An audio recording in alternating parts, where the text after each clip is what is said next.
അപ്പൊ ഇനി current bill ഒന്നും കൊടുക്കണ്ട. ഇപ്പൊ എല്ലാവർക്കും സോളാറിന്റെ ഗുണങ്ങളും അറിഞ്ഞു. നമ്മൾ ഉപയോഗിക്കുന്ന ബില്ല് അത് 0 ആയിരിക്കും. എല്ലാ വീട്ടുകാരും വെച്ച് കഴിയുമ്പോൾ ഈ 90 എന്നുള്ളത് പെട്ടെന്ന് അറിയും. കസ്റ്റമർക്ക് എങ്ങനെയാണോ ഇപ്പൊ സബ്സിഡിക്ക് വെയിറ്റ് ചെയ്തിരിക്കാൻ പറ്റില്ല, നമുക്ക് ആ എമൗണ്ട് സബ്സിഡി എമൗണ്ട് കൂടെ കുറച്ച് ചെയ്യാം.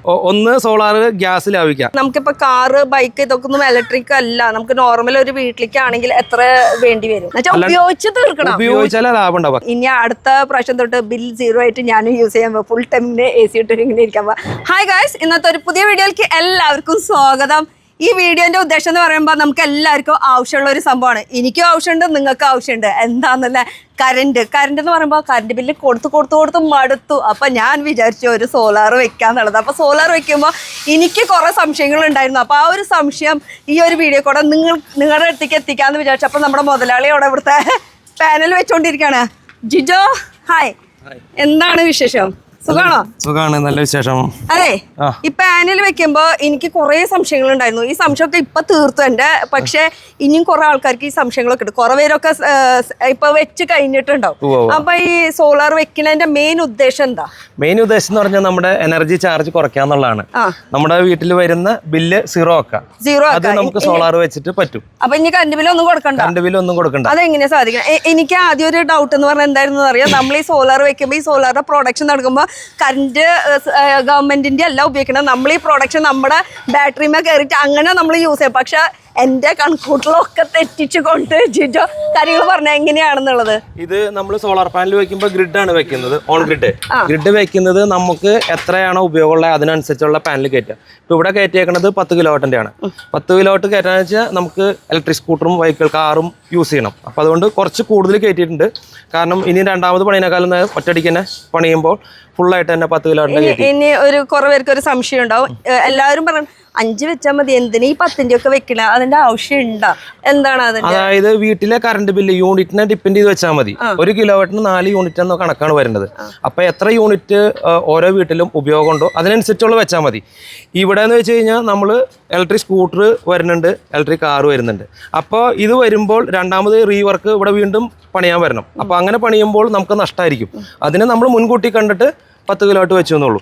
ശരിക്കും 5 ഉപയോഗമുള്ളവർക്ക് 5 വെച്ചാൽ മതി. ചില വീട്ടിൽ ഇലക്ട്രിക് സ്കൂട്ടറോ കാറോ ഉപയോഗിക്കില്ല, അവർക്ക് വേണ്ട. അല്ലാത്ത ആൾക്കാർ മുൻകൂട്ടി ബില്ല് 0 ആകുമ്പോൾ ഒരു AC ഇലക്ട്രിക് സ്കൂട്ടറൊക്കെ മേടിക്കുന്നുണ്ട്, ആഡ് ചെയ്തുകൊണ്ടിരിക്കുന്ന ആൾക്കാരുണ്ട്. അവർക്ക് വീണ്ടും ബില്ല് വരാണ്ടിരിക്കണമെങ്കിൽ നമ്മൾ പാനൽ കയറ്റണം, അല്ലെങ്കിൽ മുൻകൂട്ടി തന്നെ ആഡ് ചെയ്ത് പോകണം. ഇനി ഒരു സംശയം കൂടി. നമ്മളിപ്പോ 5ന്റെ വെച്ചു എന്ന് വിചാരിക്കേ, ഇനി 5ന്റെ വെച്ച് കഴിഞ്ഞപ്പോ ഒരു 6 മാസം കഴിയുമ്പോൾ നമുക്ക് ഉപയോഗം അയ്യോ ഇത് പോരാ, നമുക്ക് ഇനി കൂട്ടണം, അങ്ങനെ കൂട്ടാൻ പറ്റും. ഈ ഇപ്പൊ ഇവിടെ വെക്കുന്ന ഇൻവെർട്ടറിൽ അത് കൂട്ടാനും ആഡ് ചെയ്യാനും. ഇവിടെ വെക്കുന്നതല്ല, നോർമലി നമുക്ക് അങ്ങനെ ചെയ്യാൻ പറ്റും. ഏതൊരു സൈറ്റിലായാലും ആ ഇൻവെർട്ടറിന് വീണ്ടും ആഡ് ചെയ്യാനുള്ള ഓപ്ഷൻ ഉണ്ട്. ഏതില് നമുക്ക് 8, 10, 15, 20. അതായത് 5 വെച്ചിട്ട് 10 വെക്കണം, ആ ഇൻവെർട്ടറിൽ 10 വെക്കണം എന്ന് വെച്ച് കഴിഞ്ഞാൽ പറ്റില്ല. നമ്മൾ മുൻകൂട്ടി കണ്ടുകൊണ്ട് തന്നെ കൂട്ടിയിടണം. അതായത് ഭാവിയിലേക്ക് നമുക്ക് കൂട്ടാൻ ഉദ്ദേശം എന്നുണ്ടെങ്കിൽ അതിനനുസരിച്ച് ഇൻവെർട്ടർ കൂട്ടി വെക്കാം. അതിനനുസരിച്ച് വെച്ച് കഴിഞ്ഞാൽ നമുക്ക് ആഡ് ചെയ്യാം. അപ്പൊ ഇതിന്റെ ചെലവ് കാര്യങ്ങൾ എത്രയുണ്ട്, എങ്ങനെ പാനൽ യൂസ് ചെയ്യണം, എന്തൊക്കെയാണ് ഡീറ്റെയിൽസ് ആയിട്ട് കാര്യങ്ങൾ പറയുന്നതായിരിക്കും. അപ്പൊ ഞാൻ എന്റെ വീട്ടിലത്തെ കാര്യം പറഞ്ഞത് ഇത് ഒരു പ്രൊമോഷൻ വീഡിയോ അല്ല, അതാദ്യം പറയട്ടെ. എന്റെ വീട്ടിലത്തെ ടെറസിലാണ് ഇപ്പൊ ഞാൻ നിൽക്കുന്നത്. അപ്പൊ 10ന്റെ ആണ് നമ്മൾ വെക്കുന്നത്. ഇവിടെ KCBയിൽ നമ്മൾ ഈ കൊടുക്കുമ്പോൾ നമുക്ക് ഇപ്പൊ 10 കിട്ടാൻ ബുദ്ധിമുട്ട് അങ്ങനെയൊക്കെ പറഞ്ഞിരുന്നു. അതെന്താ സംഭവം? അതെന്താ സംഭവം എന്ന് വെച്ച് കഴിഞ്ഞാല് ഇപ്പൊ എല്ലാവർക്കും സോളാറിന്റെ ഗുണങ്ങളും അറിഞ്ഞു കഴിഞ്ഞപ്പോൾ ഒന്ന് സോളാർ ഗ്യാസ് ലാഭിക്കാം. സോളാർ വെച്ച് കഴിഞ്ഞാൽ ഗ്യാസ് കുറ്റി ലാഭിക്കാം. 2 നമുക്കിടെ പെട്രോള്, ബൈക്കിന്റെ പെട്രോൾ ആണെങ്കിൽ ഒരു വീട്ടിൽ 3000 രൂപ മിനിമം കൊടുക്കുന്നുണ്ട്, ഫ്യൂൽ അടിക്കുന്നുണ്ട്. കാറാണെങ്കിൽ എങ്ങനെ പോയാലും ഒരു 10000 രൂപ മിനിമം ഉണ്ടാവും. അപ്പൊ ആ കാറിന്റെ പെട്രോൾ കാശ് ലാഭിക്കാം, സ്കൂട്ടറിന്റെ ഇത്. അപ്പൊ എല്ലാ വീട്ടുകാരും വെച്ച് തുടങ്ങി. പിന്നെ ലോണും കൂടെ കൊടുത്തു തുടങ്ങി. EMI ഓപ്ഷൻ ഉണ്ട്, ലോൺ കൊടുക്കും ബാങ്ക്. അപ്പൊ അങ്ങനെ കിട്ടിക്കഴിഞ്ഞപ്പോൾ എല്ലാ വീട്ടിലായി. പക്ഷേ ഈ ഒരു ഏരിയയിലൊക്കെ ഒരു ട്രാൻസ്ഫോമറിന് ഒരു കപ്പാസിറ്റി ഉണ്ട്. 100 കിലോവാട്ടിന്റെ ട്രാൻസ്ഫോമർ ആയിരിക്കുന്നുണ്ടെങ്കിൽ 90 ആഡ് ചെയ്യാൻ പറ്റുള്ളൂ. 90 കിലോവാട്ടാണ് ആ ഭാഗത്ത് ആഡ് ചെയ്യാൻ പറ്റുള്ളൂ. എല്ലാ വീട്ടുകാരും വെച്ച് കഴിയുമ്പോൾ ഈ 90 എന്നുള്ളത് പെട്ടെന്ന് നിറയും. പിന്നെ ഒരാൾക്ക് അത് നിറഞ്ഞു കഴിഞ്ഞാൽ പിന്നെ ഒരാൾക്ക് വേണമെന്ന് വെച്ച് കഴിഞ്ഞാൽ അവിടെ ട്രാൻസ്ഫോമറിൽ ഫീസിബിലിറ്റി ഇല്ല, മാത്രം നമുക്ക് സോളാർ വെക്കാൻ പറ്റുള്ളൂ. അപ്പൊ അതുകൊണ്ട് ആദ്യം വെച്ച ആൾക്കാർക്ക് എല്ലാവർക്കും കിട്ടി. ഫീസിബിലിറ്റി കഴിഞ്ഞ സ്ഥലത്താണെങ്കിൽ വെക്കാൻ പറ്റില്ല. ട്രാൻസ്ഫോമറിൽ ഇവിടെയൊക്കെ നേരം വൈകി. ഞാൻ നേരം വൈകി ആക്ച്വലി. അത് 2 കൊല്ലം മുന്നേ തൊട്ട് ഞാൻ ചിന്തിച്ചു തുടങ്ങി. പക്ഷെ 2 കൊല്ലം കഴിഞ്ഞപ്പോഴാണ് എനിക്ക് ആ ഒരു ബോധം ഓടിയത്. അയ്യോ സോളാർ ഇപ്പോഴെങ്കിലും വെച്ചാൽ നന്നായിരിക്കും എന്നുള്ളത്. അപ്പൊ ഇനി ഈ സോളാർ എന്റെ ധാരണ എന്തായിരുന്നു വെച്ചാൽ നമ്മുടെ ഈ സോളാർ ഈ പ്രൊഡക്ഷൻ കറന്റ് പ്രൊഡക്ഷൻ ചെയ്തിട്ട് അത് നമ്മുടെ ബാറ്ററിമേ കയറിയിട്ട് അങ്ങനെ വർക്ക് ചെയ്യാം. ഇതൊന്നും പുറത്തേക്ക് പോകുന്നില്ല. അതിന്റെ ഒന്ന് ഗുഡൻസ് പറഞ്ഞേ എന്താ? ഇത് അങ്ങനെയല്ല ഇതിന്റെ വർക്കിംഗ്. ഇതിപ്പോ ഗ്രിഡാണ് നമ്മുടെ വീട്ടിൽ ആദ്യം നമ്മുടെ വീട്ടിലേക്കുള്ള ഉപയോഗം. ഇപ്പൊ 10 കിലോട്ട് വെച്ച് കഴിഞ്ഞാൽ നമ്മുടെ വീട്ടിൽ 5 കിലോട്ട് ഉണ്ടെങ്കിൽ നമ്മുടെ വീട്ടിലേക്ക് 5 കിലോട്ട് തരും. അത് കഴിഞ്ഞിട്ട് ബാക്കിയുള്ള 5 കിലോട്ടേ കയറിപ്പോളൂ. അങ്ങനെയാണ് കയറി പോകണമെന്ന് വെച്ചാൽ ബൈ ഡയറക്ഷൻ മീറ്റർ ആണ്. നമ്മുടെ ഈ ട്രാൻസ്ഫോമറിന്റെ കീഴിൽ ആരൊക്കെ ഉപയോഗിക്കണോ അവർക്ക് എടുക്കാം. അങ്ങനെ അതായത് എക്സ്പോർട്ട് ചെയ്യും. ചുരുക്കം പറഞ്ഞു കഴിഞ്ഞാൽ ട്രാൻസ്ഫോമറിൽ ഈ കറന്റ് ആണ് ശരിക്കും നമ്മൾ ഉപയോഗിക്കുന്നത്. അപ്പൊ നമ്മുടെ ഇവിടുത്തെ സോളാറിന്റെ നമ്മുടെ പ്രൊഡക്ഷൻ നടക്കുന്നത് ട്രാൻസ്ഫോമറിൽ പോയിട്ട് പിന്നെ അങ്ങനെയാണോ? അതായത് ഇവിടുത്തെ ഉപയോഗം കഴിഞ്ഞിട്ട് ബാക്കിയുള്ളത് കയറി ആ ട്രാൻസ്ഫോമറിന്റെ കീഴിൽ ആർക്കാണോ ഉപയോഗമുള്ള അവർക്ക് ഷെയർ ചെയ്ത് പോകും. അങ്ങനെയാണ് വരുന്നത്. അത് മീറ്ററിൽ നമുക്ക് നോക്കി അറിയാൻ പറ്റും. അപ്പൊ അതിന് സെപ്പറേറ്റ് മീറ്റർ വെക്കണം. മീറ്റർ ബൈ ഡയറക്ഷൻ മീറ്റർ വെക്കണം. അപ്പൊ സെപ്പറേറ്റ് മീറ്റർ വെക്കണം. അതുപോലെ തന്നെ നമ്മളിപ്പോ വെച്ചിരിക്കുന്ന 10 ആണ്. 10 വെക്കുമ്പോൾ നമുക്ക് 3 ഫേസ് നിർബന്ധമാണ്. 5 കിലോമീറ്റർ മേലെ പോയ 3 ഫേസ് വേണം, നിർബന്ധമാണ്. ആദ്യം ഞാൻ 10 തന്നെ വെക്കാൻ ഉദ്ദേശിച്ചത്. അപ്പൊ 3 ഫേസ് ഇല്ലാത്തത് കൊണ്ട് അങ്ങനത്തെ കുറച്ച് ബുദ്ധിമുട്ട് കാര്യം. പക്ഷെ അതൊക്കെ നമ്മുടെ ജിജോ സോൾവ് ചെയ്ത് തന്നു. അപ്പൊ ഇപ്പൊ നമ്മൾ 3 ഫേസ് ഇല്ല, സിംഗിൾ ഫേസ് ആയിരുന്നു. 3 ഫേസ് ആക്കി മാറ്റി ലോഡും കൂട്ടി അങ്ങനെ പേപ്പർ വർക്ക് എല്ലാം നമ്മൾ ചെയ്യും. കസ്റ്റമറെ ഒന്നും അറിയിക്കില്ല. ഓൾറെഡി വർക്ക് തന്നു കഴിഞ്ഞാൽ സ്റ്റാർട്ടിങ് എല്ലാം പറയും. അതിനനുസരിച്ച് നമ്മൾ സത്യം പറയല്ല, ഞാൻ വീട്ടിൽ എപ്പോഴും ഉണ്ടാവാറില്ല. എല്ലാ കാര്യങ്ങളും ആളും നോക്കിയിട്ട് A to Z എന്ന് വെച്ചാൽ KCBയിൽ പോണ കാര്യങ്ങൾ തൊട്ട് ഫുൾ വർക്ക് ചെയ്ത് തരുന്നതായിരിക്കും. ഇനി ഒരു സംശയം കൂടി ഉണ്ട്. ഇപ്പൊ 5 വെച്ച് കഴിഞ്ഞപ്പോ എല്ലാവരും പറയുന്നത് 2:30 വെക്കാം, 3:30 വെക്കാം. കുറെ പേര് പല രീതിയിലാണ് റേറ്റ് കാര്യങ്ങൾ പറയുന്നത്. അപ്പൊ ഈ റേറ്റിനെ കുറിച്ചിട്ട് എങ്ങനെയാ? റേറ്റ് നമുക്ക് സബ്സിഡിയിലും ചെയ്യാൻ പറ്റും. സബ്സിഡി ഇല്ലാത്ത ഇമ്പോർട്ടഡ് ഐറ്റംസ് ഉണ്ട്, അതും ചെയ്യാം. നമുക്ക് ഇഷ്ടമുള്ള ബ്രാൻഡുകൾ വെക്കാനും പറ്റും. നമ്മൾ പറയും നമുക്ക് സെലക്ട് ചെയ്തിട്ടുള്ള ബ്രാൻഡുകൾ വെക്കാൻ പറ്റും. അത് ചിലത് സബ്സിഡി കിട്ടാത്തതുണ്ട്, പക്ഷെ എന്നാലും നമുക്ക് വെക്കാൻ പറ്റും. പിന്നെ സബ്സിഡിയിൽ പോവുകയാണെങ്കിൽ DCR പാനൽ തന്നെ വെക്കണം. നിർബന്ധമാണ്. അതും ചെയ്യാൻ പറ്റും. ഓക്കെ. അപ്പൊ എന്ന് വെച്ചാൽ സബ്സിഡി ഉള്ളത് എല്ലാവരും പറയണ്ട നമുക്ക് ഇത്ര കൊടുത്തു കഴിഞ്ഞ് കഴിഞ്ഞാൽ നമുക്ക് സബ്സിഡി 78 കിട്ടും, 78,000 നമുക്ക് കിട്ടുന്നതായിരിക്കും. അപ്പൊ ഈ കിട്ടുന്നത് പറയുമ്പോൾ ഒരു കൊല്ലം കഴിഞ്ഞിട്ടാണ് കിട്ടുന്നത്. പക്ഷെ ഗവൺമെന്റ് കാര്യം എന്ന് വെച്ചാൽ KCBക്കാർ പറയുന്നത് ഐറ്റം മാത്രമേ വെക്കാൻ പറ്റുള്ളൂ. അങ്ങനെ നിർബന്ധമില്ലേ? DCR പാനൽ ഇന്ത്യയിൽ ഉണ്ടാക്കുന്ന അസംബിൾ ചെയ്യുന്ന പാനലാണ്. ഇപ്പൊ നമ്മൾ വെച്ചിരിക്കുന്ന പാനൽ ഏതാ? ഇത് സോവയുടെ ബൈഫേഷ്യൽ പാനലാണ് വെച്ചിരിക്കുന്നത്. ഇത് നമുക്ക് സബ്സിഡി ഇല്ല, കാരണം നമ്മൾ നമ്മുടെ ഇഷ്ടത്തിന് പറഞ്ഞ് ചെയ്യിപ്പിക്കുന്ന പാനലാണ്. അപ്പൊ അതുകൊണ്ട് അതിനില്ല. പക്ഷെ നമ്മൾ ഈ പറഞ്ഞ DCR ആ പാനൽ വെക്കുകയാണെങ്കിൽ അതിന് സബ്സിഡി ഉണ്ട്. അപ്പൊ ഏതാണ് അത് നമുക്ക് ചൂസ് ചെയ്യാം. പക്ഷെ അതിനെന്ന് പറയുമ്പോൾ ഗവൺമെന്റ് പറയുന്ന കാര്യങ്ങൾ മാത്രമേ ചെയ്യാൻ പറ്റുള്ളൂ. സബ്സിഡി അതിലുണ്ടാവും. ഇതാവുമ്പോൾ സബ്സിഡി ഇല്ല. നമ്മൾ പറഞ്ഞ റേറ്റ് രണ്ടും തമ്മിൽ വ്യത്യാസമുണ്ട്. സബ്സിഡി ഇപ്പൊ കൊടുത്താലും ഒരു കൊല്ലം കഴിഞ്ഞിട്ടാ നമുക്ക് ഈ ഒരു 78,000 കിട്ടുള്ളൂ. ഇത് തന്നെ സബ്സിഡിയുടെ പാനലും ഉണ്ട്. അത് DCR panel, non DCR panel, അങ്ങനെ 2 ടൈപ്പ് ഉണ്ട്. ഈ ഇതേ കമ്പനിയുടെ തന്നെ പാനലും സബ്സിഡിയിൽ ചെയ്യാൻ പറ്റും. പക്ഷെ പാനൽ മാറിണ്ടാവും. DCR പാനലിലേക്ക് മാറണം. അങ്ങനെയും ചെയ്യാൻ പറ്റും. പക്ഷെ ഏത് രീതിയിലും കസ്റ്റമർക്ക് എങ്ങനെയാണോ ഇപ്പൊ സബ്സിഡിക്ക് വെയിറ്റ് ചെയ്തിരിക്കാൻ പറ്റില്ല, 6 മാസം വെയിറ്റ് ചെയ്യാൻ പറ്റില്ല, 1 കൊല്ലം വെയിറ്റ് ചെയ്യാൻ പറ്റില്ലെങ്കിൽ നമുക്ക് ആ എമൗണ്ട് സബ്സിഡി എമൗണ്ട് കൂടെ കുറച്ച് ചെയ്യാം. അതായത് സബ്സിഡി ചെയ്യുന്ന എമൗണ്ട് ഫുൾ എമൗണ്ട് നമുക്ക് തരണം. ആരാണ് ചെയ്യുന്നത് അവർക്ക് കൊടുക്കണം.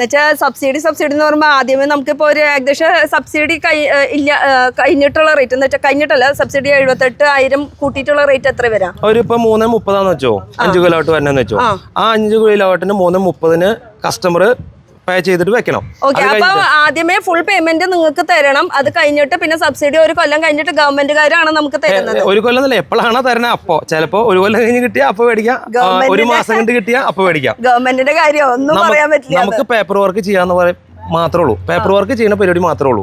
1 മാസം കഴിഞ്ഞ് കിട്ടിയാൽ മേടിക്കാം, 6 മാസം കഴിഞ്ഞ് കിട്ടിയാൽ മേടിക്കാം, 1 കൊല്ലം കഴിഞ്ഞ് കിട്ടിയാൽ അത് കഴിഞ്ഞ് പോയാൽ ഒന്നും നമ്മളെ വിളിച്ച് ചെയ്ത് പറഞ്ഞിട്ട് കാര്യമില്ല. നമുക്ക് പേപ്പർ വർക്ക് ചെയ്യാന്നുള്ളൂ. പക്ഷെ നമ്മൾ ചെയ്യാന്ന് വെച്ചാൽ നമ്മുടെ സ്ഥാപനത്തിൽ ചെയ്യുന്ന ഓഫർ എന്താണെന്ന് വെച്ച് കഴിഞ്ഞാൽ സബ്സിഡി എമൗണ്ടും കൂടെ കിഴിച്ചിട്ട് നമുക്ക് വർക്ക് സ്റ്റാർട്ട് ചെയ്ത് തരാൻ പറ്റും. അതായത് സബ്സിഡി എമൗണ്ട് കിഴിച്ചിട്ട് ഞങ്ങൾ എടുക്കുന്നുണ്ട് വർക്ക്. ഇപ്പോൾ ഒരു 5 കിലോവാട്ട് 2.5 ലക്ഷം രൂപയ്ക്ക് ചെയ്യുന്നുണ്ട്. അങ്ങനെ വർക്ക് കസ്റ്റമർക്ക് ചെയ്ത് കൊടുക്കാൻ പറ്റുന്നില്ല. സബ്സിഡി കഴിച്ചിട്ടുള്ള എമൗണ്ട് ചെയ്ത് കൊടുക്കാം. ഇനി വേണമെങ്കിൽ EMI ഓപ്ഷൻ വേണമെങ്കിൽ അതും കൊടുക്കാം. അപ്പൊ ശരിക്കും പറഞ്ഞാൽ ഇതൊരു ഓഫറാണ്. സാധാരണ എല്ലായിടത്തും അങ്ങനെയല്ല. എല്ലായിടത്തും എല്ലാ ഫുൾ എമൗണ്ട് പേ ചെയ്ത് കഴിഞ്ഞിട്ട് പിന്നെ സബ്സിഡി പിന്നെ നമ്മുടെ വെയിറ്റ് ചെയ്ത് നിൽക്കണം നമ്മുടെ അക്കൗണ്ട്. ഇനിയിപ്പോ നമ്മുടെ വർക്ക് കാര്യങ്ങളുടെ ഒന്ന് ഡീറ്റെയിൽ ആയിട്ട് പറഞ്ഞു കൊടുക്കുക. എങ്ങനെയാണ് നമ്മുടെ സ്റ്റാർട്ട് ചെയ്യുന്നത്, എങ്ങനെയാണ് ഫസ്റ്റ് നമുക്ക് നമ്മുടെ ട്രാൻസ്ഫോമറിൽ നേരത്തെ പറഞ്ഞ പോലെ ട്രാൻസ്ഫോമറിൽ ഫീസിബിലിറ്റി ഉണ്ടോ അറിയണം. അപ്പൊ ആദ്യം അത് നമ്മൾ നോക്കിയിട്ട് ഉണ്ടെന്നുണ്ടെങ്കിൽ 1000 + GST KCBയിൽ അടയ്ക്കണം. അത് കഴിഞ്ഞാൽ പിന്നെ നമുക്ക് കിട്ടിക്കഴിഞ്ഞാൽ ഫീസിബിലിറ്റി കിട്ടിക്കഴിഞ്ഞാൽ നമുക്ക് എത്ര കിലോവാട്ടാണെന്ന് വെച്ചാൽ അത് നമുക്ക് വെക്കാം. അത് എത്രേൻ്റെ ആണോ ഏതാണോ വെക്കണമെന്ന് സെലക്ട് ചെയ്ത് കഴിഞ്ഞാൽ പാനൽ, സ്ട്രെച്ചർ ഫ്രെയിം, അങ്ങനെയുള്ള എല്ലാ കാര്യങ്ങളും നമ്മൾ ഇതിൽ ഇൻക്ലൂഡ് ആയിട്ടായിരിക്കും വർക്ക് എടുക്കുന്നത്. അപ്പോൾ ഒന്നും കസ്റ്റമറെ ഒപ്പിട്ട് തന്നാൽ മാത്രം മതി. പിന്നെ അതിൻ്റെ പുറകെ കസ്റ്റമർ നടക്കുകയോ ഇല്ലെങ്കിൽ മീറ്റർ മേടിക്കുകയോ അങ്ങനത്തെ ഒന്നുമില്ല. നമ്മുടെ സ്കോപ്പിൽ പെട്ടുള്ളതാണ് ഫ്രെയിം വർക്ക്, പാനല്, കേറ്റില് എല്ലാം ഫുൾ ടോട്ടലി വർക്ക്. എല്ലാതും ചെയ്യും. അത് പറഞ്ഞതെന്ന് വെച്ച് കഴിഞ്ഞാൽ പാനലൊക്കെ 30 വർഷം കമ്പനി വാറണ്ടി തരുന്നതാണ്. അതുപോലെ തന്നെ ഇൻവെർട്ടർ 7 വർഷം പ്ലസ് വേണമെങ്കിൽ ആഡ് ചെയ്യാം, 3 വർഷത്തോടെ വേണമെങ്കിൽ ആഡ് ചെയ്യാം, 10 വർഷം ആക്കാം. അങ്ങനെ എല്ലാ ഓപ്ഷൻ ഉണ്ട്. മിനിമം 7 വർഷമാണ് സ്റ്റാർട്ട് ചെയ്യുന്നത് ഇൻവെർട്ടറിന്, ഗ്രിഡ് ഇൻവെർട്ടർ. പിന്നെ അതോടൊപ്പം തന്നെ ഇവിടുത്തത് വേണമെങ്കിൽ ഹൈബ്രിഡ് ആണ്. അതായത് നമുക്ക് ഈ പ്ലാന്റ്, അതായത് കറണ്ട് ഉണ്ടെങ്കിൽ മാത്രമേ, റെഫറൻസ് വോൾട്ടേജ് ഉണ്ടെങ്കിൽ മാത്രമേ വർക്ക് ചെയ്യുള്ളൂ. ഈ ഹൈബ്രിഡ് എന്ന് പറയുമ്പോൾ സാധാരണക്കാർക്ക് മനസ്സിലാവില്ല. എനിക്കിപ്പോ പറഞ്ഞപ്പോഴാണ് മനസ്സിലായത്. ഹൈബ്രിഡ് നമ്മുടെ വീട്ടിൽ ബാറ്ററി ഉണ്ട്, ഇവിടെ ബാറ്ററി ഉണ്ട്, ബാറ്ററി ഇൻവെർട്ടർ ഉണ്ട്.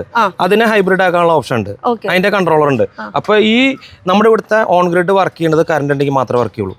കറണ്ട് പോയി എന്ന് വെച്ചോ, ഇപ്പോൾ ഒരു മെയിൻ്റെനൻസ് വർക്കാണ്, ഇവിടെ കറണ്ട് വൈകുന്നേരം വരുള്ളൂ എന്ന് വെച്ചാൽ അന്നത്തെ ദിവസം പ്രൊഡക്ഷനും ഇല്ല, ഇവിടെ മൊത്തം ഓഫാണ്. അപ്പോൾ ഈ പാനൽ ഡെമ്മി ആയിട്ടിരിക്കുക, അതായത് വർക്കിംഗ് അല്ലാണ്ടിരിക്കുക. ഇതിനെ നമുക്ക് ലൈവായിട്ട് പകൽ വർക്ക് ചെയ്യിക്കാം. ഇതിന്റെ കറണ്ട് എടുത്തിട്ട് ആ ലോഡിൽ ഫുൾ ഉപയോഗിക്കുകയും ചെയ്യാം. ബാറ്ററി ഉണ്ടെങ്കിൽ ബാറ്ററിയിലേക്ക് ചാർജ് കയറ്റുകയും ചെയ്യും. അപ്പൊ നമ്മുടെ വീട്ടിൽ നമ്മൾ അറിയില്ല കറണ്ട് പോയതോ ഒന്നും അറിയില്ല. കറണ്ട് വന്നാലും പോയാലും അതൊന്നും നമ്മൾ അറിയില്ല. ബാറ്ററി ഉണ്ടെങ്കിൽ ഞാൻ ബാറ്ററി ഫുൾ ചാർജ് ആക്കി നിർത്തും. പിന്നുള്ള ലോഡ് നമുക്ക് ഈ സോളാറിൽ നിന്ന് തന്നെ നേരെ ത്രൂ ഔട്ട് നമുക്ക് ഉപയോഗിക്കാൻ പറ്റും. അപ്പൊ 24 മണിക്കൂർ നമുക്ക് യൂസ് ചെയ്യാൻ പറ്റും അവിടെ വർക്ക് ചെയ്താൽ. സാധാരണ ഇവിടെ ഞങ്ങൾക്ക് ഒരു ദിവസമൊക്കെ കറണ്ട് പോവാറുണ്ട്. എന്ന് വെച്ചാൽ ഞാൻ താമസിക്കുന്നത് മെയിൻ ഹൈവേയിലാണ്. അപ്പൊ ഇവിടെ എന്താ സംഭവം എന്ന് വെച്ചാൽ രാത്രി പാതിരക്കൊക്കെ വണ്ടി ഓടിച്ചിട്ട് പോസ്റ്റിലൊക്കെ കൊണ്ട് ഇടിച്ചു കഴിഞ്ഞാൽ പിന്നെ അന്നത്തെ ദിവസം കറണ്ട് ഇല്ലാണ്ടാവും. അപ്പൊ അങ്ങനെയുള്ളവർക്ക് ഭയങ്കര യൂസ്ഫുൾ ആണ്. ഇനി നമുക്ക് എത്ര ദിവസം പിടിക്കും ഈ ഒരു വർക്ക് ഫുൾ കംപ്ലീറ്റ് ചെയ്യാൻ? സാധാരണ ഒരു മാസമാണ്. ഇപ്പൊ ഇച്ചിരി ഫാസ്റ്റ് ആണ്. ഒരാഴ്ച 2 ആഴ്ച കൊണ്ട് വർക്ക് അവസാനിപ്പിക്കും. നമ്മുടെ വർക്ക് ഞങ്ങളുടെ വർക്ക് ഒരാഴ്ച കൊണ്ട് തീർത്തു. ഇപ്പൊ തിരക്കുള്ള ടൈം ആയതുകൊണ്ട് ഒരാഴ്ച കൊണ്ട് അല്ലെങ്കിൽ സാധാരണ ഒരു 3-4 ദിവസം മതി. അതായത് അങ്ങനെയല്ല, ശരിക്കും തിരക്കുള്ളതുകൊണ്ട് വെച്ച് കഴിഞ്ഞാൽ ഫാസ്റ്റ് ആയിട്ട് പണിയാ. അതായത് ഡൈനൈറ്റ് രാത്രിയൊക്കെ നിന്ന് പണിയുണ്ടെന്ന് ഓവർ ടൈം നിന്ന് പണിതിട്ട് ഒറ്റ ആഴ്ച കൊണ്ട് തീർക്കാണ്. എങ്ങാനും നമ്മുടെ KCB വല്ല ഡിലേ വന്നെങ്കിൽ മാത്രമേ ഉള്ളൂ, അല്ലെങ്കിൽ ഒരാഴ്ച കൊണ്ട് തന്നെ വർക്ക് തീർക്കാം. അപ്പൊ ഒരാഴ്ച ഇവിടുത്തെ വർക്ക് തീർക്കാനും അതുപോലെ തന്നെ നമുക്കിത് ശരിക്കും യൂസ് ആവാൻ വേണ്ടിട്ട് 1 മാസം പിടിക്കും. KCBയുടെ നീണ്ടുപോയാൽ മാത്രമാണ് 1 മാസം പിടിക്കുക. അല്ലാന്നുണ്ടെങ്കിൽ രണ്ടാമത്തെ ആഴ്ചയിൽ മീറ്റർ മാറ്റി കമ്മീഷൻ ചെയ്യാം. ഇവിടെ രണ്ടും ഒരാളുടെ പേരിലായതുകൊണ്ട് തന്നെ നമുക്ക് അത് കിട്ടും. ഇനിയിപ്പോ രണ്ട് സെപ്പറേറ്റ് ആണെങ്കിൽ അത് നമുക്ക് കിട്ടാനുള്ള ഓപ്ഷൻ ഉണ്ടോ? അത് എങ്ങനെ വേണേലും നമുക്ക് ചെയ്യാം. അതായത് പേര് ചേഞ്ചിങ്ങിന് കൊടുക്കാൻ പറ്റും. പേര് ചേഞ്ച് ചെയ്തിട്ട് നമുക്ക് ഒറ്റ ഇതിലേക്ക് ആക്കാൻ പറ്റും. അങ്ങനെ ചെയ്യാനുള്ള ഓപ്ഷൻസ് വീൽ ചെയ്യാൻ പറ്റും. പേര് ഒരേ പേരിൽ വരണമെന്ന് മാത്രമേ ഉള്ളൂ. അത് നമുക്ക് അങ്ങനെ ചെയ്യാം. എത്ര വീടുണ്ടായാലും ഏത് സ്ഥലത്തുണ്ടായാലും KCBയുടെ അണ്ടറിലായിരിക്കണം. കോർപ്പറേഷനും KCBയും തമ്മിൽ പറ്റില്ല. KCBയുടെ ഇതിലാണെങ്കിൽ കണക്ഷൻ ആണെങ്കിൽ ഏത് സ്ഥലത്തായാലും കുഴപ്പമില്ല. ഇവിടെ വെച്ചാൽ വേണമെങ്കിൽ എറണാകുളത്തോ കോട്ടയത്തോ തിരുവനന്തപുരത്തോ എവിടെ വേണേലും, ഇന്ന സ്ഥലം ഒന്നുമില്ല, എവിടെ വേണേലും നമുക്ക് വീൽ ചെയ്യാൻ പറ്റും. അങ്ങനെയൊന്നും ഒരു പ്രശ്നമില്ല. പേര് ഒരേ സ്ഥലത്ത് പേരായിരിക്കണം. ഇതിപ്പോ ഇവിടെ മാത്രല്ല, ഞാൻ എന്റെ വേറെ സ്ഥലത്ത് എന്ന് വെച്ചാൽ എന്റെ അമ്മ വീട്, എന്റെ വീട്, ഞാൻ സ്വന്തം ജനിച്ചു വളർന്ന വീട്, അവിടെയും ഇതുപോലെ വീട്ടില് 2 വീടായിട്ട് അപ്പുറത്ത് ഇപ്പുറത്തായിട്ടാണ് നിൽക്കുന്നത്. അപ്പൊ ഈ 2 വീടും നമുക്ക് അങ്ങനെ ചെയ്യാൻ ഉള്ള ഓപ്ഷൻ ചെയ്യാൻ പറ്റും. പേര് ഒരുമിച്ച് ഒരേ പേരായാൽ മതി. ഇപ്പുറത്തുള്ള വീടും അപ്പുറത്തുള്ള വീട് രണ്ടും ചെയ്യാൻ പറ്റും. ഒരാളുടെ പേരിലായാൽ മതി കണക്ഷൻ. അപ്പൊ അതിന് വീലെന്നാണോ പറയുന്നത്? വീൽ ചെയ്യാന്ന് പറയാം. വീല് ചെയ്യാന്നാ പറയണത്. അപ്പൊ ഇനിയിപ്പോ ഈ വർക്കൊക്കെ ചെയ്യുന്ന കമ്പനിയുടെ പേര് അറിയണ്ടേ? പേരൊന്ന് പറഞ്ഞേ. KC ഇലക്ട്രോണിക്സ് തൃശ്ശൂരാണ്. നമ്മുടെ സ്വന്തം തൃശ്ശൂർ പോസ്റ്റ് ഓഫീസ് റോഡിലാണ് കേട്ടോ. ഡീറ്റെയിൽസിന് ഞാൻ സ്ക്രീനിൽ നമ്പർ കൊടുക്കുന്നുണ്ട്. അപ്പൊ നമ്പറിൽ വിളിച്ചിട്ട് എന്ത് സംശയം ഉണ്ടെങ്കിലും എന്തെങ്കിലും ഡൗട്ട് ഉണ്ടെങ്കിൽ ഏത് പാതിരിയാളെ വിളിച്ച് ബുദ്ധിമുട്ടിച്ചോ അല്ലെ? നമ്മുടെ ഇലക്ഷൻ വർക്ക് കഴിയാറായിട്ടുണ്ടോ? നമ്മുടെ കഴിഞ്ഞു. നമ്മുടെ ചോണക്കുട്ടന്മാര് വന്നിട്ടുണ്ടെങ്കിൽ ജർലിവാ, ഇത് എന്റെ സ്വന്തം വീടാന്ന് തെളിയിക്കാനായിട്ട് ഞാൻ എന്റെ പിള്ളേരും കൂടി കൊണ്ടുണ്ട്. തലയിടിക്കണ്ട. എന്റെ ത്രിബ്ലക്റ്റ് വാടാ ഇങ്ങോട്ട് വാ. ഇതപ്പോ ഒരു പ്രൊമോഷൻ അല്ല, എന്റെ സ്വന്തം വീടാണെന്ന് കാണിക്കാൻ വേണ്ടി പിള്ളേരെ കൊണ്ടതാ പ്രൊമോഷൻ. നിങ്ങൾ വിചാരിക്കുകയാണെങ്കിൽ വേറെ വല്ല ടെറസിന്റെ മുകളിൽ നിന്നിട്ടാണ് ഈ ഒരു ഷൂട്ട് കാര്യങ്ങൾ ചെയ്യുന്നത്. ഒരിക്കലല്ല, നമ്മുടെ സ്വന്തം വീട്ടിൽ ടെറസിന്റെ മുകളിലാണ് നമ്മൾ നിൽക്കുന്നത്. ഏതാ ഏരിയ എന്ന് മാത്രം ചോദിക്കരുത്, എവിടെ ആണെങ്കിലും നമ്മൾ ചെയ്തു കൊടുക്കും. ഏത് ഏരിയയിലും, ഏത് ഏരിയയും ഏത് കേരളത്തിലെ. അതായത് ഇപ്പത്തെ അവസ്ഥയിൽ തിരക്കുണ്ട്, കസ്റ്റമർ തിരക്ക് പിടിക്കുന്നുണ്ട്. കാരണം ഈ ചൂട് കൂടിയോണ്ട് എല്ലാവർക്കും തിരക്കാം. അപ്പൊ നമുക്ക് അതിന്റെ ഒരു ലിമിറ്റിംഗ് ഉണ്ട്. ഉള്ള ടൈമിങ്. എന്നാലും മാക്സിമം ഡിലേ വരാണ്ട് ചെയ്തു കൊടുക്കാം. ഏതൊരു സ്ഥലത്തായാലും ചെയ്തു കൊടുക്കാം. കേരളത്തിലെ കേരള ചെയ്യാം. ചെയ്തു കൊടുക്കാം. ഇനി സാധാരണ എല്ലാവർക്കും ഉള്ള സംശയം എനിക്കും ഉണ്ട്, ഇത് വെയിലായാലും മഴ ആയാലും ഇത് വർക്കിംഗ് ആവും. അതായത് ഇപ്പൊ നമുക്ക് മഴക്കാലത്താണെങ്കിൽ 10 കിലോ ആയിട്ട് കിട്ടുന്നത് പ്രൊഡക്ഷൻ കുറയുമെന്നുള്ളൂ. ഏകദേശം ഒരു 3, 4, 5, 6 അങ്ങനെ വെയിൽ ചെയ്തിട്ട് കുറയും. ഫുൾ കിട്ടാണ്ടാവും. വെയിലാണെങ്കിൽ പക്ക. പക്ഷെ എന്നാലും മഴക്കാലം ആയാലും നിങ്ങൾക്ക് ബില്ലോ സീറോ തന്നെ ആയിരിക്കുള്ളൂ. കാരണം എപ്പോഴും ഉള്ള ലോഡിനേക്കാൾ കൂട്ടിയേ വെക്കുള്ളൂ. ഇപ്പം നമ്മളാണെങ്കിൽ തന്നെ ഇപ്പം നമ്മൾ അറിയിച്ചിട്ടില്ല, അതായത് ചേച്ചീനെ നമ്മൾ അറിയിച്ചിട്ടില്ല, പക്ഷേ കൂട്ടിയാണ് വെച്ചിരിക്കുന്നത്. അതെന്തിനാണെന്ന് വെച്ച് കഴിഞ്ഞാൽ അത് മഴക്കാലമാകുമ്പോൾ നമുക്ക് അറിയില്ല. കാരണം ഇച്ചിരി പ്രൊഡക്ഷൻ കുറഞ്ഞാലും നമുക്കറിയില്ല. ഓൾറെഡി മഴക്കാലം ആകുമ്പോൾ കുറയും, ക്ലൗഡായിട്ട് ഇരിക്കുമ്പോൾ എന്തായാലും കുറയും. എന്നാൽ പോലും ബില്ല് കൊടുക്കേണ്ടി വരില്ല. എന്നാലും സീറോ ബില്ല്. പിന്നെ ഈ ചിലർ പറയണ കേട്ടിട്ടുണ്ട്, ഇപ്പൊ ഞാനിത് യൂസ് ചെയ്ത് തുടങ്ങിയിട്ടില്ല, പക്ഷെ എന്നാലും പറയുന്നുണ്ട് മാസം 200, 200 സംതിങ് മിനിമം. 100 രൂപയാണെങ്കിൽ 100, 200 ആണെങ്കിൽ 200 മിനിമം ചാർജ് അടയ്ക്കണം. അതെന്തിനുള്ളതാ? അത് KSEBിയുടെ ഫ്യൂൽ ചാർജും കുറച്ച് സർവീസ് ചാർജ് എന്നൊക്കെ പറഞ്ഞ് മേടിക്കുന്നതാ. അത് ഇവരായിട്ടും ബാധിക്കുന്നില്ല, നമ്മളായിട്ട് അത് അവര് മേടിച്ചിരിക്കണം. അത് അവർക്കുള്ള ചാർജാണ്. അത് വരും. അപ്പൊ അത് എനർജി ചാർജ് കുറയും. എനർജി ചാർജ് ഒന്നും ഉണ്ടാവില്ല. നമ്മൾ ഉപയോഗിക്കുന്ന ബില്ല് അത് സീറോ ആയിരിക്കും. ബാക്കി അവരൊരു സർവീസ് ചാർജ് ഉണ്ട്. ആ സർവീസ് ചാർജ് മാസം 200 സംതിങ് വരുന്നത്. അത് ഓരോ ഏരിയ അനുസരിച്ച് 200 എബോ ഉള്ളൂ. എന്തായാലും എബോ ആയിരിക്കും. 210 അല്ലെങ്കിൽ 200, 190 അങ്ങനെയൊക്കെ.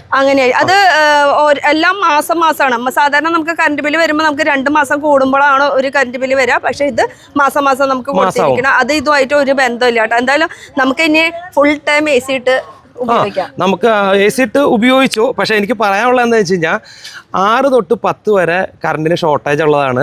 അപ്പോൾ അതിനനുസരിച്ച് ബില്ല് സീറോ ആയെന്ന് വിചാരിച്ചിട്ട് ആ ഒരു ടൈമിൽ നമ്മൾ അഹങ്കാരം കാണിക്കരുത്. അതൊന്ന് ശ്രദ്ധിക്കണം. 10 തൊട്ടിട്ട് ഉപയോഗിച്ചോ. 6 തൊട്ടിട്ട് 6 മണിക്ക്, ഈവനിങ് 6 മണിക്ക് തൊട്ടിട്ട് 10 വരെ നല്ല ലോഡാണ്. അതിൽ പരമാവധി കാർ ചാർജ് ചെയ്യാണ്ടിരിക്കുക. അതോടൊപ്പം തന്നെ AC ഒക്കെ ഒന്ന് ഒഴിവാക്കുക. അത് കഴിഞ്ഞിട്ട് ഇട്ടോ, കുഴപ്പമില്ല. പക്ഷെ 10 മണി കഴിഞ്ഞിട്ട് ഉപയോഗിച്ചാൽ മതി. എല്ലാവരും 10 മണി കിടന്ന് ഉറങ്ങുള്ളൂ. ആ സമയത്ത് ലാവിഷായിട്ട് ആവശ്യത്തിന് ഉപയോഗിക്കാം. അതായത് ഈ പിടിച്ചുപയോഗിക്കുന്ന എല്ലാവരും പിടിച്ചുപയോഗിക്കുന്നത് അങ്ങ് മറക്കാം. ഇനി പിള്ളേരോട് ധൈര്യമായിട്ട് പറയാൻ, ലൈറ്റ് നിർത്തണ്ട, അവിടെ കിടന്നോട്ടെ. മറ്റേത് നേരം തല്ലൂട്ടാ, ഫാൻ നിർത്ത്, ലൈറ്റ് നിർത്ത്, AC നിർത്ത്. എല്ലാ വീട്ടിൽ ചെന്നാലും ചീത്ത പറയുന്ന, ലൈറ്റ് ഓഫ് ചെയ്തില്ല എന്ന് പറഞ്ഞ് ചീത്ത പറയണേ. ഇനിയിപ്പോ അത് വിഷയമല്ല, അതൊരു വിഷയമാക്കണ്ട. ഒന്ന് മറന്നുപോയാലും ഒന്ന് കണ്ണടയ്ക്കാവുന്ന സംഭവം. ഇനി ഒരു സംശയം കൂടി ഉണ്ട്, ഈ ക്ലീനിങ് പരിപാടി അതെങ്ങനെയാ? നമുക്ക് ക്ലീനിങ് ഇതിപ്പോ റോഡ് സൈഡിൽ നിന്ന് കുറച്ച് മാറിയോണ്ട് അധികം പൊടി ഉണ്ടാവില്ല. പക്ഷെ എന്നാൽ പോലും പൊടി ഉണ്ടെങ്കിൽ വാഷ് ചെയ്യണം. അത് നമുക്ക് നമ്മുടെ മൊബൈലിൽ അറിയാൻ പറ്റും. പ്രൊഡക്ഷൻ കുറയുമ്പോൾ നമ്മൾ ഇവിടെ വന്ന് ക്ലീൻ ചെയ്യും. അതല്ലെങ്കിൽ ഇപ്പോഴത്തെ മൊബൈലിൽ അറിയാൻ നമുക്ക് ഓരോ ദിവസത്തെ പ്രൊഡക്ഷൻ നമുക്ക് മൊബൈലിൽ അറിയാം. അതിന് ആപ്പ് ഉണ്ട്. എത്ര യൂണിറ്റ് നമുക്ക് കിട്ടി എന്നുള്ള കാര്യങ്ങളൊക്കെ നമുക്ക് മൊബൈലിൽ അറിയാം. അതോടൊപ്പം തന്നെ ഇതിന് എന്തെങ്കിലും കംപ്ലൈന്റ് ഉണ്ടെങ്കിൽ അതൊക്കെ ഫുൾ കാര്യങ്ങൾ നമുക്ക് മൊബൈലിൽ മോണിറ്റർ ചെയ്യാം. അപ്പൊ ഇതിന് മുകളിൽ ഇപ്പൊ ഈ സൈഡൊക്കെ ഫുൾ ഫിനിഷിംഗ് കഴിഞ്ഞു. ഇവിടെ ഇപ്പൊ പണി നടന്നുകൊണ്ടിരിക്കണം. നമ്മുടെ ചുണക്കുട്ടന്മാര് പണി എടുത്തോണ്ടിരിക്കണം. എവിടെ പോയി ബാക്കി 2 ആള്? അവര് താഴത്തേക്ക് പോയാ ഒരു കറണ്ട്. അപ്പൊ ഈ ഒരു സംഭവം നമ്മൾ ഫിറ്റ് ചെയ്യുമ്പോ ഇതിലിപ്പോ എങ്ങനെയാ, പൊടിയാണോ എങ്ങനെയാ? ഇതിൽ ഡസ്റ്റ് തന്നെ കൂടുതൽ, പൊടി തന്നെ വരുള്ളൂ. മറ്റേ പൂപ്പല് പിന്നെ വരും ചില സ്ഥലത്ത് കാക്ക വന്നിട്ട് അപ്പിടും. അതായത് കാക്കയാണ് കൂടുതൽ, കാക്കയും പ്രാവും. അപ്പൊ അത് വന്നു കഴിഞ്ഞാൽ നമ്മള് സൈറ്റിൽ വന്ന് ഉരച്ച് കഴുകണം. അല്ലാന്നുണ്ടെങ്കിൽ സാധാ പൊടിയൊക്കെ ആണെങ്കിൽ മഴ പെയ്യുമ്പോ കുത്തിയൊലിച്ചു പോകും. അല്ലെങ്കിൽ നമ്മൾ വാഷ് ചെയ്യുമ്പോൾ പൂപ്പല് വരില്ല. പൂപ്പല് വരണമെങ്കിൽ വെള്ളം കെട്ടി നിൽക്കുന്ന സ്ഥലത്തായിരിക്കണം. അങ്ങനെയായിരിക്കും. ഇതിപ്പോ സ്ലോപ്പ് ആയതുകൊണ്ട് പോവും. പിന്നെ ഈ സാധാ എൻഡിൽ മാത്രം അത് നമ്മൾ എന്തായാലും വിസിറ്റ് ചെയ്യൂലോ. വിസിറ്റ് ചെയ്യുന്ന സമയത്ത് വാഷ് ചെയ്ത് കളയും. ഇനി ഈ വാഷ് ചെയ്യണത് നിങ്ങളാണ് വാഷ് ചെയ്യേണ്ടത്? ഞങ്ങള് ഇത് കസ്റ്റമർക്കും വാഷ് ചെയ്യാം. നമ്മളില്ലെങ്കിൽ തന്നെ കസ്റ്റമർക്കും വാഷ് ചെയ്യാനുള്ള സ്പേസ് എല്ലാം കൊടുത്തിട്ടുണ്ട്. ഇനി അതല്ലെങ്കിൽ നമ്മൾ 5 കൊല്ലം സർവീസ് ഉണ്ട്. നമ്മുടെ സ്ഥാപനത്തിന് 5 കൊല്ലം കസ്റ്റമർ സർവീസ് ഉണ്ട്. അപ്പൊ അത് ഫ്രീ ആയിട്ട് വന്നിട്ട് നമ്മളത് വാഷ് ചെയ്തും, അതുപോലെ തന്നെ എന്തെങ്കിലും കംപ്ലൈന്റ് വന്നിട്ടുണ്ടെങ്കിൽ അതൊക്കെ വന്ന് ക്ലിയർ ചെയ്ത് തരും. അപ്പോൾ എല്ലാത്തിനും വാറണ്ടി ഉണ്ട്. വാറണ്ടി ഉണ്ടെങ്കിലും ആ വാറണ്ടിയിൽ എന്തെങ്കിലും കംപ്ലൈന്റ് വന്നാൽ അത് വന്ന് സ്റ്റാൻഡ് ബൈ വെച്ചിട്ട് വേറെ നമ്മൾ സർവീസ് ഇവിടെ വരുന്നതിൻ്റെ എക്സ്പെൻസ് ഇതൊന്നും തരണ്ട. എല്ലാം വന്നിട്ട് 5 വർഷം ഫ്രീ ആയിട്ട് നമ്മുടെ സ്ഥാപനത്തിൻ്റെ ഉണ്ട്.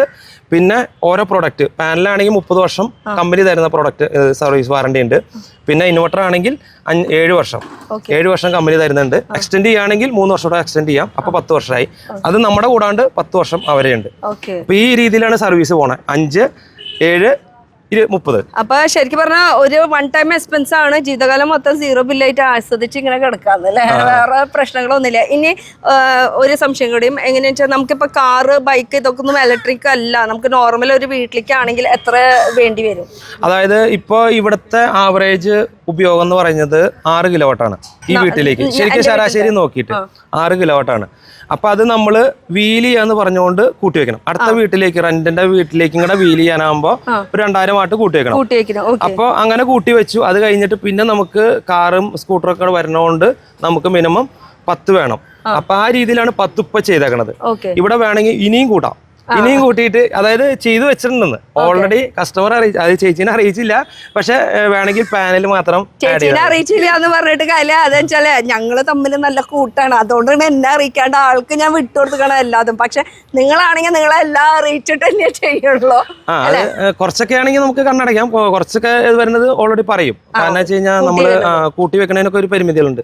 ഇവിടെ 5 ഓടെ ആഡ് ചെയ്യാം. എന്തായാലും നഷ്ടം വരില്ല, കുറയ്ക്കില്ല, കൂട്ടേ ചെയ്യുള്ളൂ അല്ലെ, കൂട്ടുള്ളൂ. ഇപ്പൊ കസ്റ്റമർക്ക് ചിലപ്പോ അവർക്ക് ഫണ്ട്, അതായത് ഇപ്പൊ ഏറ്റവും നല്ല ടൈറ്റ് സമയത്ത് നിൽക്കണതാ. അപ്പൊ അങ്ങനെ വരുമ്പോ ഒക്കെ നമ്മൾ എന്തെങ്കിലുമൊക്കെ അതിനനുസരിച്ച് ചെയ്തു കൊടുക്കാം. കാറും ബൈക്ക് ഇതൊന്നും ഇല്ല, നമുക്ക് സാധാരണ ഒരു വീട്ടുകാർക്ക് ഇപ്പൊ ലൈറ്റ്, ഫാൻ, AC, ഫ്രിഡ്ജ്, അങ്ങനത്തെ സംഭവമൊക്കെ വരുമ്പോ എത്ര? ഒരു 1.5 ലക്ഷം രൂപ മുടക്കിയാൽ മതി. അതായത് ഒരു 3 കിലോട്ടൊക്കെ വെച്ചാൽ മതി. 3 മതിയാവും സാധാരണ ഒരാൾ, സാധാ വീടുകളിലേക്കൊക്കെ 3 to 5 ആ ഒരു. പിന്നെ ചില വീട്ടുകാർ മാത്രം ഇതുകൊണ്ട് ലാഭം ഉണ്ടാക്കാനായിട്ട് വിളിപ്പിച്ച് വെക്കുന്ന ആൾക്കാരുണ്ട്. അവരോട് എനിക്ക് പറയാനുള്ളത്, അങ്ങനെ ചെയ്തിട്ട് കാര്യമില്ല.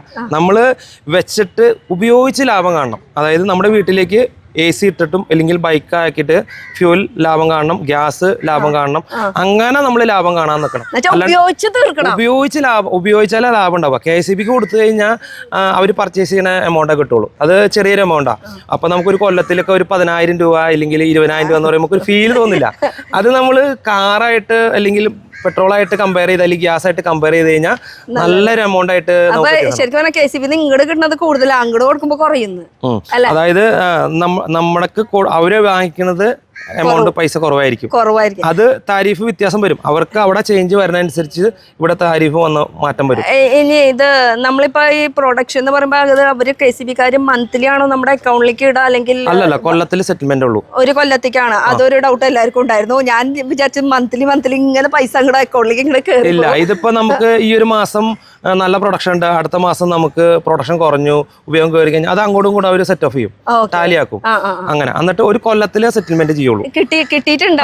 കിട്ടുന്നുണ്ട്, കിട്ടിയിട്ടുള്ള ആൾക്കാരുണ്ട്, അത് കിട്ടുന്നുണ്ട്. പൈസ എല്ലാം കറക്റ്റ്, പക്ഷെ ഒരു കൊല്ലത്തില് കിട്ടുള്ളൂ. അത് വലിയ എമൗണ്ട് അല്ല, ഒരു 20,000, 15,000 അങ്ങനത്തെ ചെറിയൊരു എമൗണ്ട് കിട്ടുള്ളൂ. പക്ഷെ കസ്റ്റമർ അതിൽ കൂടുതൽ പ്രതീക്ഷിക്കുന്നത്, ആ പ്രതീക്ഷ എമൗണ്ട് കിട്ടില്ല. നമ്മുടെ കയ്യിൽ നിന്ന് മേടിക്കുന്ന എമൗണ്ട് കിട്ടുമെന്ന് വെച്ച് കഴിഞ്ഞാൽ കിട്ടില്ല. KCB നമ്മുടെ കയ്യിൽ നിന്ന് മേടിക്കുന്ന എമൗണ്ട് ആയിട്ട് കമ്പയർ ചെയ്ത് അതിലും താഴെ ആയിരിക്കും. ഇനി നമ്മുടെ സിസ്റ്റം KC ഇലക്ട്രോണിക് ഇതില് വേറെ എന്തൊക്കെ നമുക്ക് സർവീസ് വരുന്നുണ്ട്? എന്റെ ക്യാമറ മൊത്തം അവിടെയാ. നമ്മുടെ സ്ഥാപനത്തിൽ പറഞ്ഞാൽ സ്ഥാപനം കൂടുതലുണ്ട്. അപ്പോൾ ക്യാമറയുടെ സർവീസ് ഉണ്ട്, CCTV, റിമോട്ട് ഗേറ്റ്, അതോടൊപ്പം തന്നെ നമ്മുടെ സോളാർ പാനല്, എല്ലാ പരിപാടിയും ഇലക്ട്രോണിക്സിന്റെ എല്ലാ സർവീസും ഉണ്ട്. അതുപോലെ തന്നെ CCTV, റിമോട്ട് ഗേറ്റ്, സോളാർ, ഇതാണ് ഇപ്പോഴത്തെ ട്രെൻഡ്. ഇതെല്ലാം ചെയ്യുന്നുണ്ട്. ഇത് എന്റെ വീഡിയോ സ്ഥിരമായിട്ട് കാണുന്നവരൊക്കെ ആണെങ്കിൽ ഒരു 2 കൊല്ലം, ഏകദേശം 2-3 കൊല്ലം മുന്നേ നമ്മളൊരു സ്കൂട്ടറിന്റെ, ഇലക്ട്രിക് സ്കൂട്ടറിന്റെ വീഡിയോ ചെയ്തിട്ടുണ്ടായിരുന്നു, സ്വന്തമായിട്ട് നിർമ്മിച്ച് അല്ലെ? അത് ഇപ്പോഴും ചെയ്യുന്നുണ്ടോ?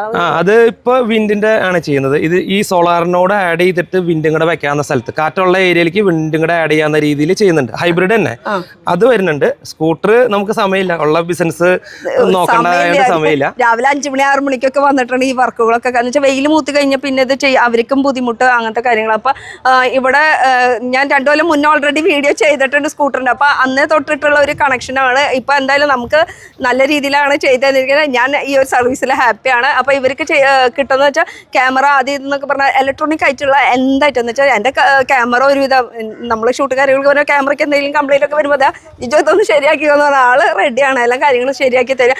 ഇനി ബാക്കി എന്തെങ്കിലും ഡീറ്റെയിൽസ് കാര്യങ്ങൾ ഉണ്ടാ കൊടുക്കാനായിട്ട്? ബാക്കി നമ്മുടെ കൂടുതൽ വിവരങ്ങൾ അറിയണമെങ്കിൽ KC ഇലക്ട്രോണിക്സിൽ ബന്ധപ്പെടാം. അതല്ലെങ്കിൽ നമ്മുടെ ചാനലിൽ കയറി നോക്കുക. നമുക്കും യൂട്യൂബ് ചാനലുണ്ട്, അതിൽ കയറി നോക്കുക. പിന്നെ അഡ്രസ്സ് ഒന്ന് പറയാം. അഡ്രസ്സ് വരുന്നത് നമ്മുടെ സ്വന്തം തൃശ്ശൂർ മുനിസിപ്പാലിറ്റി സ്റ്റാൻഡ് അവിടെ പണ്ടത്തെ പോസ്റ്റ് ഓഫീസ് റോഡ് തന്നെ ഇപ്പോഴും പറയണ പണ്ടത്തെ പോസ്റ്റ് ഓഫീസ് നിൽക്കുന്ന ആ ഏരിയ, ആ വഴിയിൽ കുറച്ച് അങ്ങോട്ട് പോയി കഴിഞ്ഞ് കഴിഞ്ഞാൽ ഇവരുടെ ഓഫീസാണ് വരുന്നത്. അപ്പോൾ 2 ഫ്ലോറായിട്ടാണ് ഓഫീസ് വരുന്നത്. അപ്പോൾ എന്തെങ്കിലും ഡൗട്ട് കാര്യങ്ങളുണ്ടെങ്കിൽ നേരിട്ട് പോയിട്ട് ചോദിക്കണമെങ്കിൽ ചോദിക്കാം, അല്ലെങ്കിൽ ഫോൺ ത്രൂ ആയാലും നിങ്ങൾക്ക് കാര്യങ്ങൾ ചോദിക്കാവുന്നതാണ്. കൊട്ടേഷൻ കാര്യങ്ങൾ ആദ്യം അയച്ചു. അതായത് ഇപ്പോൾ എല്ലാവരും വിളിച്ചിട്ട് വെറുതെ അങ്ങോട്ടും ഇങ്ങോട്ടും തിരിച്ചും മറിച്ചും ചോദിച്ചാൽ അവർക്കും ഒന്നും മനസ്സിലാവില്ല. ആകെ കോംപ്ലിക്കേഷൻ. എന്താ ചെയ്യേണ്ടതെന്ന് വെച്ച് കഴിഞ്ഞാൽ ചെയ്യാൻ താല്പര്യമുള്ള ആൾക്കാരാണ്, ജെന്യൂൻ ആയിട്ടുള്ള ആൾക്കാരാണെങ്കിൽ വീട്ടിലെ 4 സൈഡ് ഫോട്ടോസ്, മേൽഭാഗത്തെ ഫോട്ടോസ്. ഇപ്പൊ നമ്മൾ അവിടെ വരണമെന്നില്ല. ഇപ്പൊ സീസൺ ടൈം ആയതുകൊണ്ട് എല്ലായിടത്തും ഓടി എത്താൻ പറ്റില്ല. അപ്പോൾ 4 സൈഡിലെ ഫോട്ടോസും വീഡിയോസും ഇലക്ട്രിസിറ്റി ബില്ലിന്റെ കോപ്പി അയച്ചു തരാം. അപ്പൊ നമ്മളത് ഇലക്ട്രിസിറ്റി ബില്ലൊക്കെ ചോദിച്ച് വിവരങ്ങൾ അറിഞ്ഞ് ആളെ വിട്ടിട്ട് കറക്റ്റ് കോട്ട് തരും. നമ്മളവിടെ വരണമെന്നില്ല. ഓൾറെഡി ഫോട്ടോ കണ്ടു കഴിഞ്ഞാൽ നമുക്ക് എത്ര എക്സ്പെൻസ് വരും, ഈ ഫ്രെയിമിന്റെ എക്സ്പെൻസ് എത്ര വരും, ഷീറ്റ് ആണോ സ്ട്രേറ്റ് വാർപ്പാണോ, അങ്ങനെയുള്ള കാര്യങ്ങളൊക്കെ അറിയാൻ പറ്റും. അപ്പൊ അങ്ങനെ തരാൻ നോക്കുക. എല്ലാവരും കൂടെ വിളിച്ചിട്ട് ഓടി വരാൻ പറഞ്ഞു കഴിഞ്ഞാൽ നമുക്ക് പറ്റില്ല. ആദ്യം തരേണ്ടത് ഫോട്ടോ, സൈറ്റിലെ ഫോട്ടോ, ഇലക്ട്രിസിറ്റി ബില്ലിന്റെ കോപ്പി, ഇങ്ങനെയുള്ള കാര്യങ്ങൾ തരിക. ലൊക്കേഷൻ എല്ലാ ഡീറ്റെയിൽസും തരിക, അയച്ചു തരാം വാട്സാപ്പിലേക്ക്. ഓക്കെ. ഇനി നമ്മൾ സാധാരണ ഇപ്പൊ മഴക്കാലമാണ് വരാൻ പോണത്. മഴ എന്ന് പറയുമ്പോൾ ഇടിവെട്ട് എന്തായാലും പ്രതീക്ഷിക്കാം. ലൈറ്റ്നിങ് ഇതിപ്പോ നമ്മൾ ഓൾറെഡി ഇതവിടെ ചെയ്തിട്ടുണ്ട്, ലൈറ്റ്നിങ് എർത്ത് ചെയ്തിട്ടുണ്ട്. അത് ഇടിവെട്ടിന്റെ ആദ്യം പിടിക്കുന്നത് ലൈറ്റ്നിങ് എർത്ത്. ഇതില് കോപ്പറിലാണ്, നമ്മളെല്ലാം കോപ്പറാണ്, അലുമിനിയം യൂസ് ചെയ്യുന്നില്ല, അലുമിനിയം വയറുകളൊന്നും യൂസ് ചെയ്യുന്നില്ല. അപ്പൊ കോപ്പറിൽ ചെയ്തിട്ടുണ്ട്, ഫ്രെയിം എർത്ത് ചെയ്തിട്ടുണ്ട്, DC എർത്ത് താഴെയുണ്ട്, AC എർത്തും താഴെയുണ്ട്. അങ്ങനെ 4 എർത്ത് എല്ലാതും ഒന്നുമില്ല. നമുക്ക് സേഫ്റ്റി ആയിട്ട് ചെയ്യാവുന്ന എല്ലാ പ്രൊട്ടക്ഷനും ഇവിടെ ചെയ്തിട്ടുണ്ട്. ഇവിടെ നിന്നല്ല, ഏത് സൈറ്റിലായാലും ചെയ്യുന്നുണ്ട്, ഏത് സൈറ്റിലായാലും ചെയ്തിട്ടുണ്ട്. അപ്പൊ ഇതാണ് വിശേഷങ്ങൾ. അപ്പൊ എന്തായാലും ഇനി അടുത്ത പ്രാവശ്യം തൊട്ട് ബിൽ 0 ആയിട്ട് ഞാനും യൂസ് ചെയ്യാൻ ഫുൾ ടൈമിന് AC ഇട്ട് ഇങ്ങനെ ഇരിക്കാൻ. അപ്പൊ താങ്ക് യു ജിജോ. ഓക്കെ. അപ്പൊ അടുത്ത വീഡിയോ ആയിട്ട് കാണാം. Till then bye.